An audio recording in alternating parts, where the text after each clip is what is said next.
So the focus of today is to talk a little bit about the overview of treatment and what are these things called late effects of therapy, that there are physical effects, that there are psychological effects, and what are follow-up care needs and why it's so important that survivors and their families, as well as healthcare providers, be knowledgeable about what are the healthcare needs of children who have survived cancer.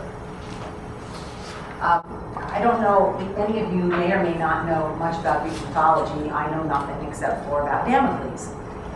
There was a book written in the early 1980s by Kuchar and O'Malley, who were two psychologists, who wrote a book called Damocles Syndrome. And what the book was about it was about, let's see, this young man right here. His name was Damocles. And this right here is King Dionysus. And if any of you know more, pretend you don't and make me look good. Now, what happened is that Damocles worked for the king. And all he did was walk around going, you know, he has got it about as good as it gets. He's got women, he's got food, he's got wine. Well, the king kind of got tired of hearing about it. So the king finally said to him, okay, tomorrow's your special day. You get to come into the palace, you get to eat my food, you get to have my women, you can have whatever you want. And he thought, this is a great day. Now, he walks in and he's sitting at this gorgeous table and the women are there, but you'll notice that there's a sword hanging over his head. And that sword is hanging by one horsehair. And at all times while he is feasting, he must keep one eye up waiting for the sword to fall. And those two psychologists liken being a cancer survivor and being the families of a cancer survivor to Damocles. That although you were able to celebrate the great joy of your child surviving cancer, you always kind of were worried that that other shoe was going to drop. And what was that shoe dropping going to be? And so, even though the study itself that this book came out of isn't the greatest research ever done, it really, I think, helps create a template from where we get to talk today. Now, why there's nothing up here other than two sides of survivorship is because it would be too wordy. I know that everybody in here wants their children to survive cancer. And when your children do survive cancer, you're going to be very happy. But there's also going to be things that come along with cancer survivorship that aren't perfect. And so understand that we know you're appreciative that your child is cured, but we also understand you have the right to come and talk to us and say, this isn't going well, we need help with this. No one will think, oh, ungrateful. You're supposed to have issues and we're supposed to help you fix them. And so it's very important that as we move forward through this lecture, I am going to spend a lot of time talking about what are the issues related to therapy. I don't want you all to believe that it's all negative and that there aren't positive aspects of survivorship. But the lecture kind of is set up so that I can kind of give you some insight. So again, it really isn't meant to have a negative slant, but I always like to say that at first. So this is a very old slide. I've been using it for over 25 years in my lectures, and no one's created a better one, so I keep using it. What you will notice is that in the 1940s and 1950s, when really surgery and very early radiation therapy, very few percentage of children were surviving 2 years from their diagnosis of solid tumors. So again, this doesn't include leukemia at all, because we didn't start curing leukemia until the late 60s. And so what this basically said is that if you had a tumor that was very, very localized, and it could go in, be cut out and cured, that's who lived. It really wasn't until radiation and chemotherapy that you really begin to see this big jump in survivorship, particularly with solid tumors. And so the irony of all of this is the very therapy that cures you is the very therapy that may cause long-term effects of therapy. And we'll talk about that as well. So what I want to just pause for a moment here and talk a little bit about is the reality is usually most children aren't treated for more than 3 years. Now again, there's always children who recur and have many years of therapy, but in general, for standard treatment, first go around, the longest treated child is a boy who has leukemia, and they get treated for 3 years. So what I always like to say is you spend 3 years curing, and you spend the rest of your life in survivorship. And so that's why I think everyone should be spending tons of time in survivorship, and I think it's the best place to be working. So just to give you a quick little short history about how far we've come in such a short period of time. In the 1960s, very few children were being cured. In the 1970s, finally, through cooperative study groups, we were able to figure out if you treat children with chemotherapy, radiation, and surgery, you can cure children and you can stop treating them and they will sustain what we call permanent remission or cure. And that was very, very important because before that, how we treated children was you used one modality when they recurred, you used the other modality when they recurred, you used the last thing that you had. And so then they figured out in the 70s if you use it all together at once, you make a really good mixture and then you treat them best up front. In the 1980s, we began to say, you know what? Every child who has leukemia is not equivalent to every other child who has leukemia. There are certain factors that we notice at diagnosis that say child A will require more therapy than child B, even though they both have acute lymphoblastic leukemia. So we began to figure out who needed more therapy to be cured and who needed less therapy to be cured. And that was very, very important. And then we began to define what we call late effects of therapy, and I'll define that for you in a little bit. We began to reduce radiation doses. So in the 1970s, I'm going to use leukemia because it really is one of the diseases that very nicely illustrates how we've learned how to reduce therapy and maintain the cure. So in the early 1970s, we used to use 2400 centigrade radiation to treat what we call the sanctuary site, because peripheral chemotherapy that a person would give would not penetrate the central nervous system, and so we were using radiation. Now we've come to the point where we no longer use radiation for the majority of our children who are diagnosed and use chemotherapy directly into called intrathecal chemotherapy. So we were able to reduce radiation doses and really tailor the therapy and substitute effective drugs instead of always using radiation. Now that's not to say radiation is a bad thing. Radiation still cures patients. There are children who will need radiation, and that's very important to use. But in the case where we can substitute it out, we try and do that. And very quickly, in the 1980s, we began to understand a dose to late effects. So that was like, if you got a little bit of radiation, we would see a little bit of negative effect. If you received more radiation, we saw more effect. And so we began to understand that a little bit more as we had children entering the second and third decade of life. And then in 2000, we really are trying to say, how do we watch children into young adulthood and adulthood when they've been treated for cancer as a child? Because this is a first generation that's going to reach the fourth, fifth, and sixth decades of life.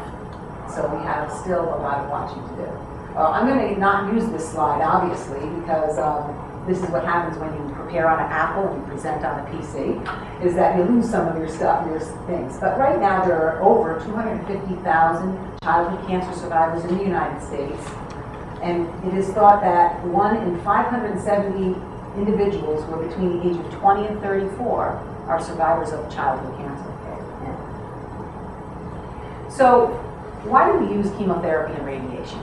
Well, chemotherapy and radiation kill rapidly dividing cells. What is cancer? It's a rapidly dividing cell. Chemotherapy attacks the dividing cell in a variety of ways. Some of the chemotherapy affects the cell wall. Some of the chemotherapy fools the DNA into bringing in protein building blocks inside the cell, and we blow the cell up from the inside out. And radiation prevents cells from dividing. Unfortunately, children's cells are all divided. Their brain, their heart, their bones, their lungs. And so even though healthy cells are able to repair themselves, we know that we have a little bit of damage that occurs because we do kill some percentage of some healthy cells. And that's where we get late effects. What are these things called late effects? These are persistent or adverse changes that are directly related to the disease process, the treatment process, or a combination of those two things. So when your child's been treated, maybe the chemotherapy itself might not have caused a problem, but if your child got very, very ill and they ended up in the unit and they had to have other things done, maybe subsequent problems might arise from that. Many years ago, we developed 3 ways of thinking about late effects of therapy. One being functional disturbances that interfere with activities of daily living.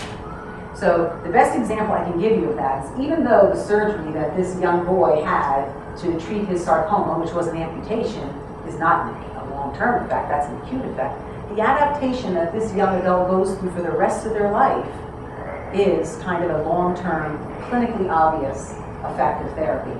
And certainly, it's something that is obvious to all. Most people, when they see an individual, a young individual, missing a limb, you either think that they've had cancer or they were in an accident. I mean, that's usually the first thing that pops into most individuals' minds.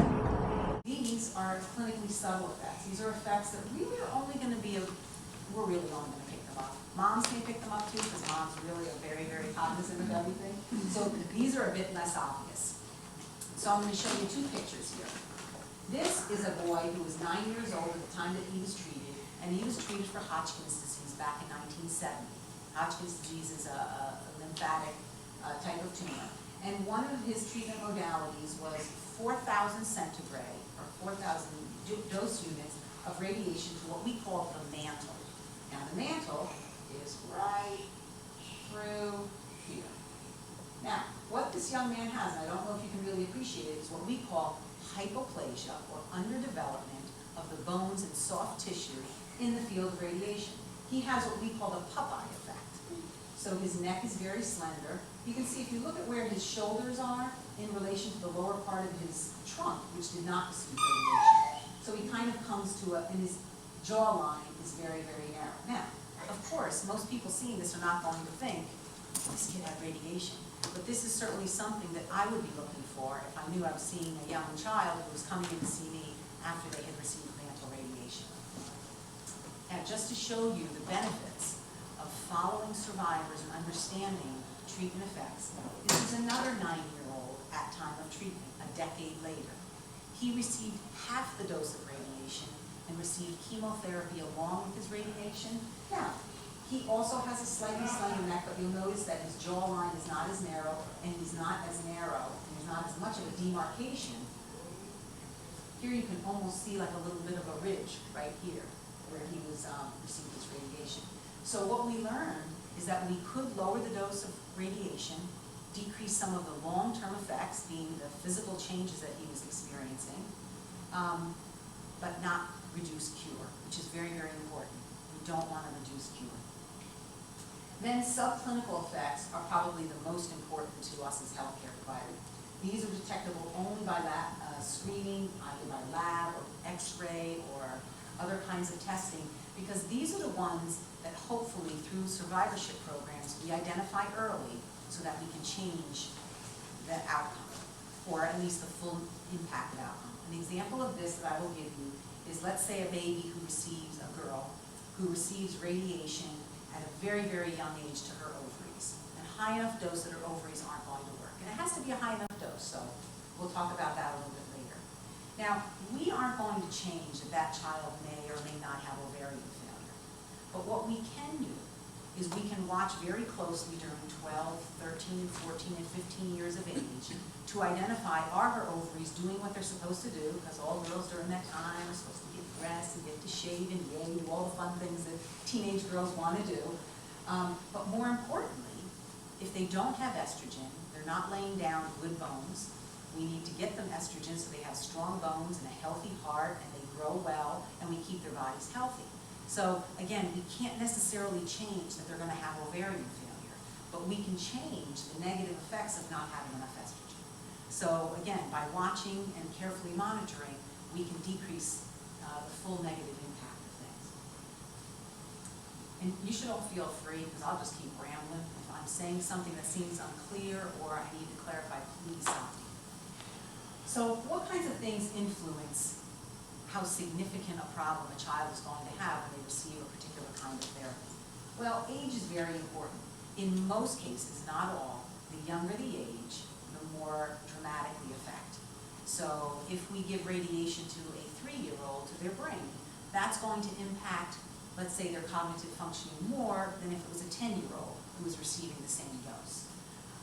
But for fertility, if you receive therapy as a very young baby, you have a better chance of retaining function than if you're a teenager when you get therapy that would affect gonadal functioning. So age is a factor, but sometimes younger or older, it depends on the effect. Pre-existing comorbidities, in general, most kids don't have many. Occasionally a child will come in who's had CP or has some other chronic illness, but in general, most kids come to us as pretty healthy, normal kids.